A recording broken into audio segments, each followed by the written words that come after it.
Ako som získal prvého klienta bez webu alebo portfólia?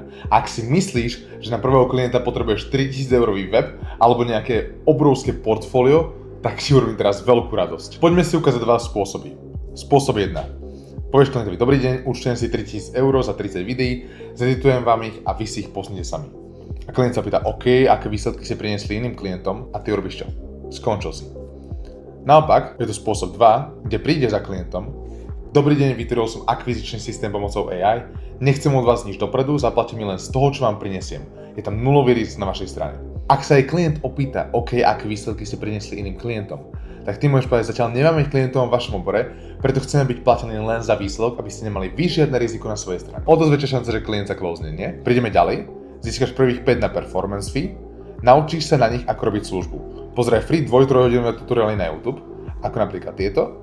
Ja osobne som sa učil od tohto chalana, Justin Lalonde. Ďalej využiješ výsledky týchto klientov, ktorých si získal na performance fee, na to, aby si teraz vytvoril či už od nich videorecenzie, alebo nejaké recenzie, alebo nejaké case studies a podobne. Zober do rúk telefón, pozri si moje video, natákuj tedy databázu klientov, obvolaj 100 ľudí a daj mi vedieť, koľko klientov si takto získal.